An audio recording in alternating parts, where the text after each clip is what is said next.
दोस्तों, मुझे कहने में कोई संकोच नहीं है। इस देश में अलग अलग पार्टियां हैं। आज सरकार बीजेपी की, हम विपक्ष में हैं। एक समय था जब देश की संसद पर आतंकवादियों ने हमला किया था, वो भी पाकिस्तान ने करवाया था। वाजपेयी जी प्रधानमंत्री थे, सोनिया गांधी जी नेता प्रतिपक्ष थी। उन्होंने सदन के पटल पे खड़े होकर बोला था कि वाजपेयी जी, हम आपके विरोधी हैं, हम विपक्ष में हैं, लेकिन आज लोकतंत्र के मंदिर पर हमला हुआ है, देश को जवाब देना पड़ेगा, हम आपके साथ खड़े हैं। ये राजनीति कांग्रेस पार्टी ने पहले भी दिखाई थी। उसी परंपरा का निर्वहन करते हुए 22 अप्रैल को राहुल गांधी जी और खड़गे जी ने कहा, पहलगाम में पाकिस्तान ने दोबारा दुस्साहस किया है। इनको मजा चखाने के लिए पूरे 140 करोड़ की आबादी वाला मुल्क, संपूर्ण विपक्ष, हर एक दल सरकार के साथ खड़ा है। हमने नहीं पूछा कि एलओसी से 400 किलोमीटर दूर पहलगाम में वो आतंकवादी घुसे कैसे। हमने नहीं पूछा कि चूक कैसे हुई। आज देश पर घाव हुआ है, हमारी माता बहनें विधवा हुई हैं। आज हमें बदला लेना है। पूरा देश एकजुटता से खड़ा रहा और हमारी सेना ने वो कर दिखाया जो हमें उम्मीद थी। लेकिन अचानक अमेरिका के राष्ट्रपति घोषणा करते हैं कि मैंने युद्ध विराम करा दिया। किन शर्तों पर कराया? व्यापार का लालच दिखाकर, कश्मीर पर मध्यस्थता कर कर। उसका खंडन सरकार ने आज तक नहीं किया। इतना बड़ा मुल्क, थोड़े मोड़े व्यापार के लिए हम युद्ध विराम कर सकते हैं? अगर नहीं तो सरकार को जवाब देना चाहिए। मैं आरोप नहीं लगा रहा हूं, लेकिन ये स्पष्टता होनी चाहिए।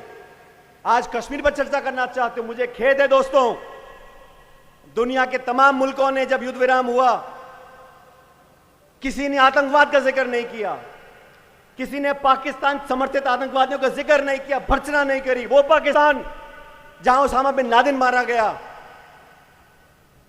जहां असद मसूद जैसे आतंकवादी रहते हैं, पूरी दुनिया जानती है। फिर भी जो भर्त्सना करनी चाहिए थी दुनिया के देशों को, वो नहीं करी। चीन खुलकर पाकिस्तान के साथ आ गया और रूस, हमारा सबसे पुराना दोस्त, उसने आतंकवाद की चर्चा नहीं की। हमारा मुद्दा आतंकवादियां हैं, हमारा मुद्दा निर्दोष जाने हैं। ये चर्चा कश्मीर पे करना चाहते हैं। इसीलिए हमने कहा एक विशेष सत्र बुलाना जाना चाहिए। 1994 में लोकसभा और राज्यसभा में सर्वसम्मति से ये रेजोल्यूशन पारित किया गया कि जो पाक अधिकृत कश्मीर है, पीओके, वो भारत का हिस्सा बनना चाहिए।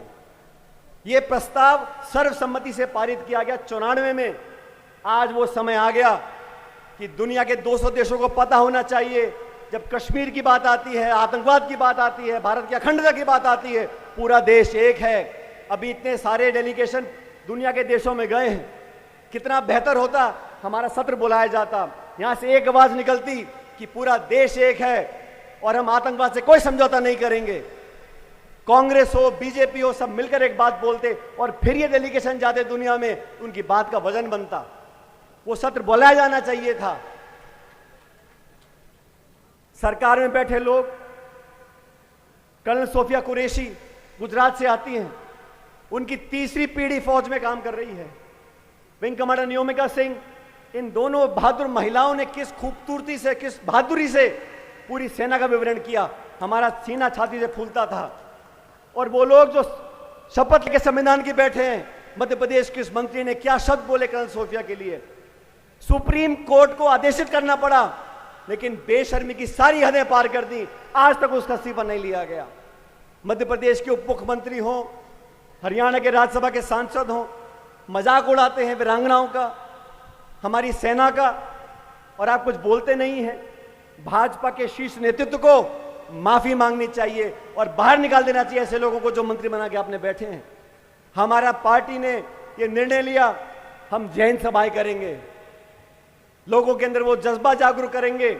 क्योंकि जब युद्ध विराम हुआ उसके 6 घंटे बाद पाकिस्तान ने सीज फायर का उल्लंघन किया, लगातार बमबारी करी राजौरी और पुंछ में। उस मुल्क का क्या भरोसा है? वो मुल्क दिवालिया हो गया है। हमारी अर्थव्यवस्था उससे 11 गुना बड़ी है। जहां इमरान खान जेल में है, सांसद जेलों में है, पाकिस्तान की सेना और आईएसआई उस देश को चलाती हैं, उनकी विश्वसनीयता बिल्कुल नहीं है। इसलिए सरकार को बहुत सावधानी से काम करना चाहिए। और मैं तो धन्यवाद देना चाहता हूं अखिल भारतीय कांग्रेस कमेटी का कि संदीप सुरजेवाला जी आज हमारे बीच में आए हैं। पार्टी का संदेश लेके हम और आप बहुत बार मिलते रहते हैं और सरहद के लोगों ने निडर होकर हमेशा छाती सामने करी है और मुझे फख्र है कि थार के लोग, बाड़मेर जैसलमेर के लोग हमारी सेना के पीछे चट्टान की तरह बने खड़े हैं और ये हमारे देश की ताकत है। मजहब नहीं सिखाता आपस में बैर रखना, हिंदी है हम, हिंदुस्तान हमारा। ये जो हमको तोड़ना चाहते हैं मजहब के नाम पर, उनको मुंह तोड़ जवाब देना बहुत जरूरी है। ये घुसपैठिए, ये पाकिस्तान समर्थक आतंकवादी सिर्फ देश में दोफाड़ करना चाहते हैं मजहब के नाम पर, हम उन्हें कभी कामयाब नहीं होने देंगे। मैं धन्यवाद देना चाहता हूं जिला कांग्रेस कमेटी को, प्रदेश कांग्रेस कमेटी को, हेमाराम जी को, हरीश जी को, मिताराम जी को, सबको मिलकर यहां आमंत्रित किया और यहां से एक बुलंदी की आवाज जाएगी कि जय हिंद समाओं के माध्यम से पूरी कांग्रेस, पूरी जनता सेना के साथ खड़ी है, देश के साथ खड़ी है और आतंकवाद से हम कभी समझौता नहीं करेंगे। यहां के लोगों ने बहुत समय देखा अच्छा बुरा, बिजली पानी के क्या हाल है आप जानते हो। परसों से बिजली कटी हुई है, उनको पता था कांग्रेस के नेता आ रहे हैं तो बिजली गुल कर दो। यहां के लोगों से दुश्मनी क्यों निकाल रही है सरकार, मुझे मालूम नहीं है। डबल इंजन की सरकार है लेकिन फिर भी विकास ठप पड़ा है। आने वाला समय आप लोगों का है, समय बदलेगा, लेकिन आज सब इतनी कड़ी धूप में यहां पर आए हो, मैं आप सबका पुनः धन्यवाद करता हूं और उम्मीद करता हूं कि आज जो यहां से संदेश गांव और घर घर में जाएगा वो सेना और देश को ताकत देगा। बहुत बहुत धन्यवाद। राम राम साहब।